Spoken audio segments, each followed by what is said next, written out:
কনক রে, মামি, দিদি ভাই এসো, ভেতরে এসো, এসো।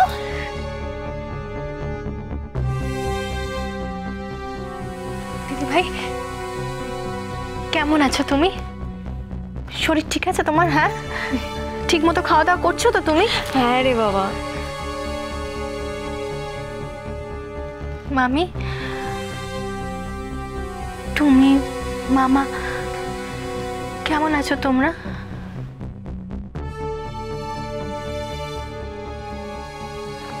মামা একদিন আমার সাথে দেখা করতে গেছিল, খুব কাঁদছিল জানো, আমার এত খারাপ লাগছিল। তাইলে ভাব, ওই মানুষটার চোখের জল দেখে তোর খারাপ লাগছিল, আর এদিকে তোর কথা ভেবে ভেবে উঠতে বসতে শুতে খেতে আমাদের মনের যে কি অবস্থা। তুই ছাড়া আমি, তোর মামা, তোর দিদি ভাই, আমরা কি ভালো থাকতে পারি রে কনক? হ্যাঁ রে কনক, মা তো তোর কাছে যাওয়ার জন্য একেবারে পাগল হয়ে গেছিল। নেহাত আমার শরীরটা খারাপ, তাই তুই ফিরে এসেছিস, ওটা দেখে আমার মনে যে কি শান্তি না হয়েছে। সত্যি রে কনক, তোকে না আমিও খুব মিস করেছি রে। আজকে সকালে তোকে আর তিস্তাকে একসাথে দেখে আমি তো বিশ্বাসই করতে পারি, জাস্ট অবাক হয়ে গেছিলাম। ওই দেখো কনককে আহ্লাদে তো আমি আসল কথাই বলতে ভুলে গেলাম, যেটা বলতে আশা। কি মামি? হ্যাঁ রে কনক, কথায় বলে আপন ভালো পাগলেও বোঝে। তুই তো সুস্থ সমর্থ মেয়ে, তুই কবে নিজের ভালোটা বুঝবি শুনি? হ্যাঁ, কবে বুঝবি? আরে বাবা, জেল খেটেও তো শিক্ষে হলো না রে মেয়ে। নিজের ভালো মানে? ওলি তো আমার নিজেরই ননদ মামি, ওকে সব রকম ভাবে রক্ষা করার দায়িত্ব নিয়েছিলাম আমি। আর যা কিছু হয়েছিল সেসব তো মিটে গেছে। মিটলো কই? তুই তো খাল কেটে কমিয়ে ঢুকলি। মানে? না না, রাহুল এখন জেলে মামি, ও অলিকে আর বিরক্ত করতে পারবে না। আরে দূর বোকামে, মা অলির কথা বলছে না, মা তিস্তার কথা বলছে। আচ্ছা আচ্ছা, তুই আমাকে একটা কথা বলতো, তুই কোন আক্কেল ওকে এ বাড়িতে নিয়ে এলি? হ্যাঁ দিদি ভাই, তিস্তাকে আমি আনিনি, বরং তিস্তাই আমাকে এই বাড়িতে ফিরিয়ে এনেছে।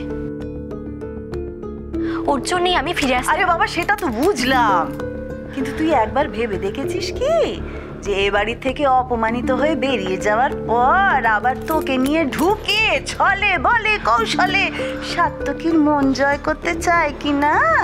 এই তো মা একেবারে ঠিক কথা বলেছে, তিস্তা নিশ্চয়ই কোনো মতলব নিয়ে এ বাড়িতে ঢুকেছে।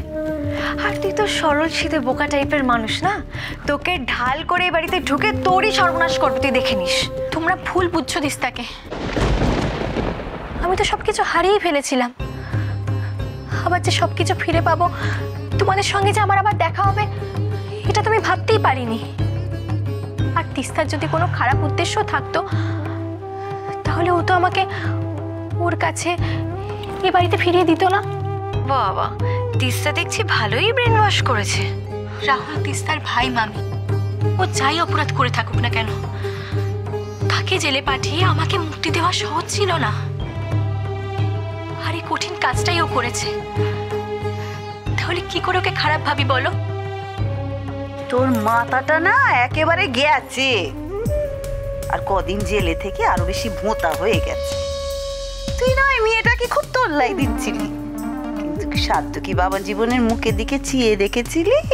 হ্যাঁ, ও তো বেশ মুগ্ধ হয়ে মেয়েটার দিকে হা করে চেয়েছিল। শুধু তাই নয়, আবার কি ছোট মার কাছ থেকে পারমিশনও নিল, ছোট মা আমি কি ওকে একটু বাড়িতে ছেড়ে আসবো তাহলে? আরে বাবা, তুই বুঝছিস না, বলে না ছেলেদের মতি বোম হয়, বুঝেছিস? আর ওই মেয়েটার কথা তো ছেড়েই দে, ওটা তো আর ধোয়া তুলসী পাতা নয়। তুই জানিস তো আগে কত কি। আচ্ছা বাবা, সে কথা নয়, ভুলেই যাই। বলি কি, ঘি আর আগুনকে পাশাপাশি রাখিস নে, কখন দপ করে জ্বলে তোর সংসারটাকে ছাড়খাড় করে দেবে। আমি এসব কথা শুনতে চাই না। ওকে অবিশ্বাস করা মানে নিজেকে অবিশ্বাস করা, আর সেটা করা পাপ। সম্পর্ক কি এতটাই ঠুনকো যে একটা মিথ্যেতে সেটা ভেঙে যাবে? আমি আর কোনোভাবেই কোনো ভুল ধারণা থেকে কষ্ট পেতে চাই না। মা, তুমি থামো তো। তুমি কাকে এসব বোঝাচ্ছ? কেনই বা বোঝাচ্ছ? ও তোমার কথা কবে শুনেছে বলো তো? এখন তো ওর মা মিসেস ইন্দিরা চৌধুরী, ওনার কথাই তো এখনো অক্ষরে অক্ষরে পালন করবে। আমার তোমার কথা শুনবেই বা কেন?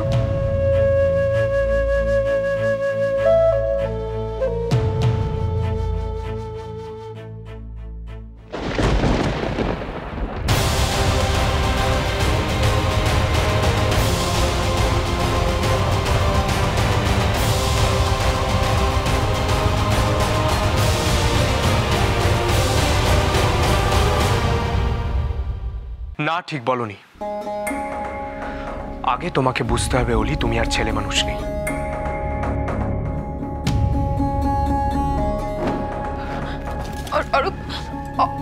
তুমি বলো না, তোমার কেন মনে হচ্ছে আমি তোমাকে অ্যাভয়েড করছি? কারণ আমি সেটা দেখেছি অলি। বিয়ের আগে তুমি আমাকে এড়িয়ে যেতে, আমি ভেবেছিলাম সেটা তোমার লজ্জা। কিন্তু বিয়ের পরেও দেখছি তোমার সুখ দুঃখ আনন্দ বেদনা কোনোটারই নাগাল পেতে দিচ্ছ না আমাকে।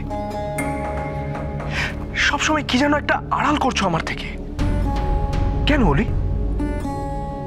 কেন আমাদের সম্পর্কের মধ্যে এত আড়াল থাকবে? সত্যি করে বলো তো, তুমি এখনো আমাকে মানতে পারোনি, তাই না?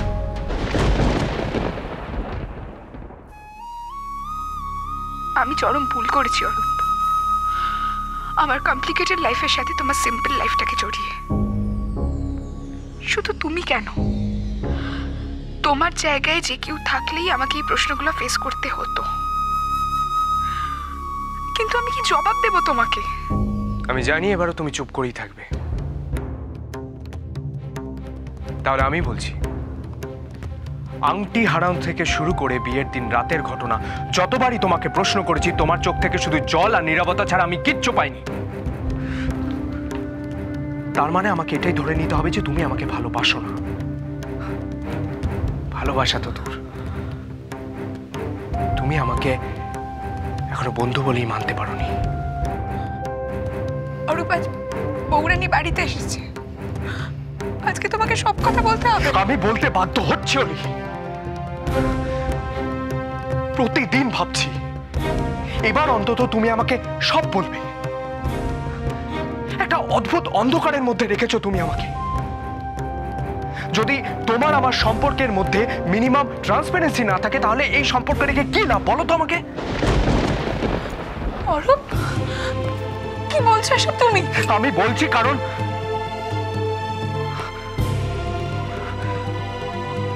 দিনের পর দিন তোমার ব্যবহার দেখে আমি এটাই ফিল করছি তুমি আমাকে ভালোবাসো না অলি। আর যখন এটাই সত্যি, তাহলে আজ গিট খুলে দেওয়ার সাথে সাথে আমি তোমায় মুক্তি দিয়ে দেব। জোর করে আমি কোনো কিচ্ছু চাই না, কিচ্ছু না।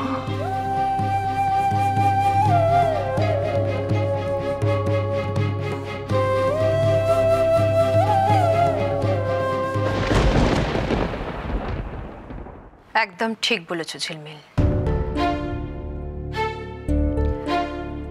কনক শুধু এই চৌধুরী পরিবারের বৌরানী নয়, আমার মেয়ে। হ্যাঁ, তা তো বটে। আপনি যেভাবে নিজের বৌমাকে আগলে রাখেন, সেভাবে তো এ বাড়ির আর অন্য কোনো শাশুড়ি নিজের বৌমাকে আগলে রাখে না।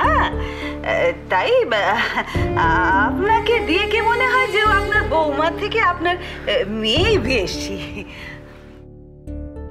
তুমি সম্পর্কের কথা বলছিলে না ঝিলমিল?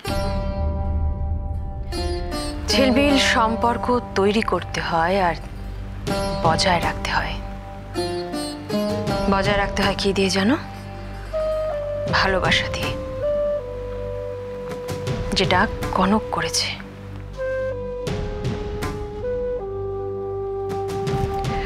তুমি সবসময় চাইবে, সবসময় ভাববে যে এ বাড়ির প্রত্যেকটি মানুষ তোমার কথা শুনে চলবে, তোমার কথা মতো চলবে। এটা কি করে সম্ভব? তার আগে তোমাকে বোঝাতে হবে তাদের যে তুমি কতটা তাদের মনের কাছের। এমনকি যে মানুষটাকে তুমি এ বাড়িতে তোমার সব থেকে আপন বলে দাবি করো, সেই মানুষটাও কিন্তু তোমার কাছ থেকে তার এবং তোমার সম্পর্কে মূল্যায়ন আশা করবে। আপনি কি বলছেন বিয়ান? আমি তো কিছুই বুঝে উঠতে পারছি না কো। কথাগুলো আমি যাকে বলছি তার বুঝতে পারাটা বেশি জরুরি মিসেস গোস্বামী। আপনি না বুঝলেও চলবে। কিন্তু ছোট মা, আমি তো কাউকে এই বাড়িতে অসম্মান করিনি। আমি তো শুধুমাত্র কনককে একটু। তুমি অভ্রর কথা কখনো ভেবেছো? অভ্র তোমাকে তখনই আপন ভাববে ঝিলমিল, যখন ওর কাছের মানুষগুলোকে তুমি আপন ভাবতে পারবে। এই চৌধুরী পরিবারের রীতি রেওয়াজ, নিয়ম কানুন সমস্ত আত্মস্থ করবে এবং নিজের প্রাণ দিয়ে হলেও সেগুলো রক্ষা করার চেষ্টা করবে। কিন্তু ছোট মা, আমি কিছুতেই বুঝতে পারছি না আপনি হঠাৎ আমাকে এসব কথা কেন বলছেন। তোমার মনে আছে ঝিলমিল, একদিন তোমার মা ডাইনিং টেবিলে সবার সামনে আমাকে সৎ মা বলেছিলেন।